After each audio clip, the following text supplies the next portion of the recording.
எல்லாருக்கும் வணக்கம். காரைக்குடியிலேருந்து திருநெல்வேலி வந்திருக்கோம். திருநெல்வேலி, தூத்துக்குடி, கன்னியாகுமரி, நாகர்கோவில் அந்த ஊர் சைடில் இருக்கிற பிரபலமாக நடக்கக்கூடிய திருவிழா, அதாவது கொடை திருவிழா. அதாவது என்னன்னா, சுடலைமாடன் சுவாமி அவரோட கொடை திருவிழா நடக்கும். இங்கே வந்து அந்த முறையே வந்து வேற மாதிரி இருக்கும். நைட்டு மிட் நைட்டில் நிறைய விஷயங்கள்லாம் நடக்கும். அது பார்க்குறதுக்கு வந்திருக்கோம். இப்போ நம்ம எங்கே இருக்கோம்னா, சுடுகாட்டில்.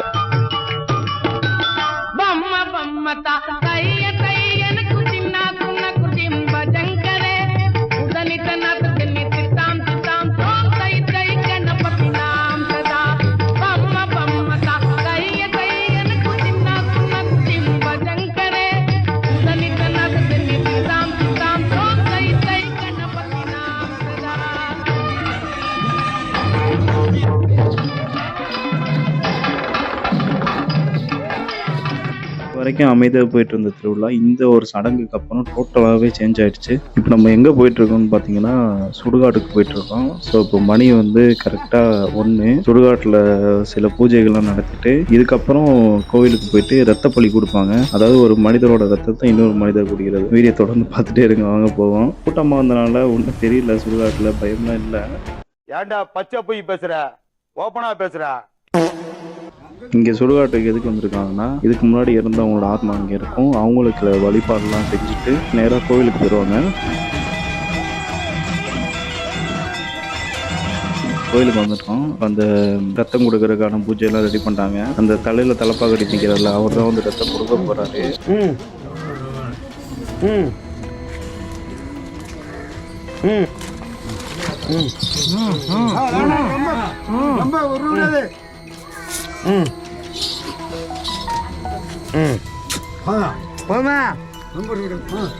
இந்த கொடை திருவிழா எதுக்கு நடக்குதுன்னா, இது வரைக்கும் காவல் தெய்வமா இருந்து காப்பாத்தினதுக்கு நன்றி செலுத்துற விதமா தான் இந்த திருவிழா நடக்குது. இந்த வழிபாடு நடத்துறாங்க. ஆனா யார் இந்த சுடலைமாட சாமி சொல்லிட்டு ஒரு சின்ன வரலாறு பார்த்துருமா. தென் தமிழகத்துல வழிபடும் முக்கியமான காவல் தெய்வமா பாக்குறாங்க. சிவன் பார்வதி 2 பேருமே பிறந்த பையன் தான் இவர். சின்ன வயசா இருக்கும் போது இவர் வந்து சுடுகாட்டுல போயிட்டு எரியிற பணங்கள்லாம் எடுத்து சாப்பிட்டுட்டே இருந்திருக்காரு. இதை வந்து கவனிச்ச பார்வதி வந்து, இந்த குழந்தை இதுக்கு மேல இங்க நம்மளோட வாழ்ந்துச்சுன்னா எல்லாருக்குமே ஆபத்து அப்படின்னு சொல்லிட்டு இவங்களை வந்து பூமிக்கு அனுப்பிட்டாங்க.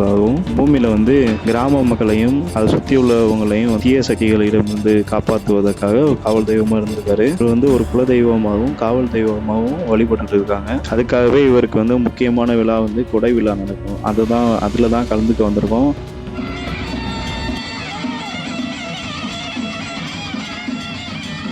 இந்த கோவிலுக்கு வந்து இன்னொரு சிறப்பு இருக்கு. இந்த கொடை திருவிழா நடக்கிற அன்னைக்கு எப்பவுமே வந்து ஒரு பணம் வந்து எரிக்கிறதுக்கு வந்துருமா. எரிக்கிறதுக்காக ஒரு பணத்தை வந்து கொண்டு வந்திருக்காங்க.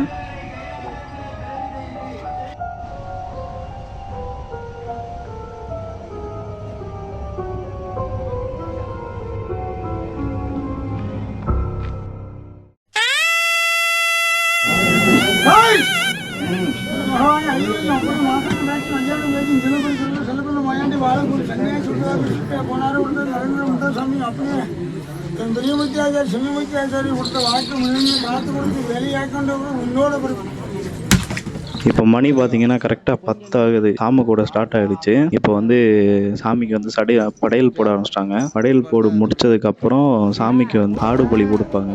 அந்த ஆடு பலி வந்து எப்பவும் நடக்கிற மாதிரி இருக்காது. இது கொஞ்சம் வினோதமாக இருக்கும். ஆடோட நெஞ்சில் இருந்து கிழிச்சு அதில் உள்ளே இருந்து அதோட உறுப்பை எடுத்து அதை வந்து படையலாக படைக்கிறாங்க.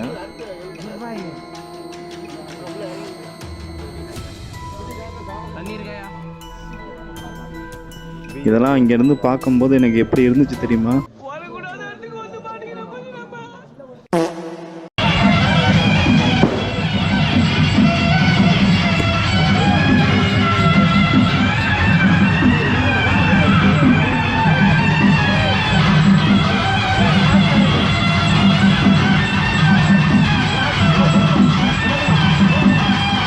படையல் போட்டு முடிச்சதுக்கப்புறம் பூஜை நடக்குது. பூஜை நடந்து முடிச்சதுக்கப்புறம் தான் வந்து சாமக்கோடைன்னு சொல்லிட்டு சுடுகாட்டில் போயிட்டு பூஜையெல்லாம் பண்ணுறது, மத்தியானம் கொடுத்த மாதிரி அந்த ரத்த பலி கொடுக்குறது, இந்த எல்லா ப்ராசஸுமே வந்து சுடுகாட்டில் நடக்கும். நம்ம இவ்வளோ நேரம் எதுக்காக வெயிட் பண்ணியிருந்தோமோ அங்கே தான் போயிட்டுருக்கோம். இப்போ மணி பார்த்தீங்கன்னா கரெக்டாக 2 ஆகுது. நம்ம மத்தியானம் வந்து சுடுகாட்டுக்கு தான் வந்திருக்கோம்.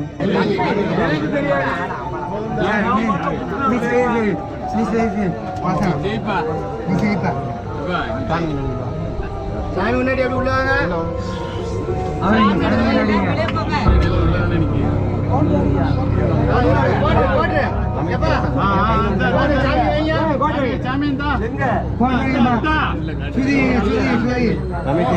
இங்க என்ன பண்ணுவாங்கன்னா அந்த ரத்த பலி கொடுப்பாங்க. அங்கே சில சிறப்பு பூஜைலாம் நடத்துகிறாங்க. அதுபோக இவங்க சாப்பாடுலாம் கொண்டு வந்திருக்காங்க, உணவு படையல் போட்ட உணவுலாம் கொண்டு வந்திருக்காங்க.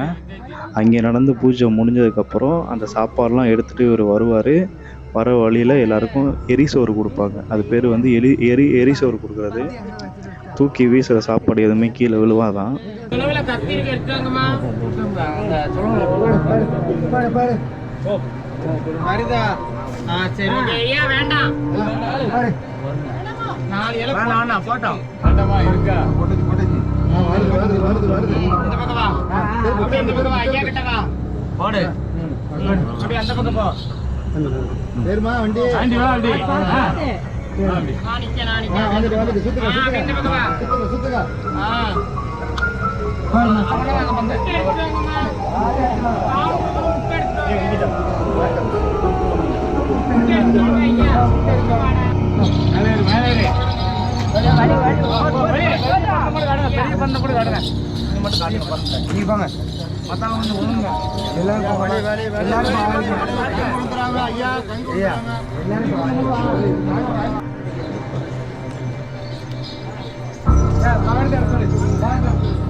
இந்த வீடியோவில் வந்து யாரையும் நம்ம ஹர்ட் பண்ணல. இங்கே என்ன நடந்துச்சோ அதை நம்ம வந்து லைவாக பார்த்துருக்கோம். அது வீடியோவில் ஷூட் பண்ணியிருக்கோம். அவ்வளோதான் நடந்திருக்கு. ஈவினிங் வந்து எரிச்சிட்டு போனாங்க. இன்னும் எரிஞ்சிட்டே இருக்கு. ஓகே ஓகே, நான் தூங்க போகிறேன். மார்னிங் பார்ப்போம். பாய்.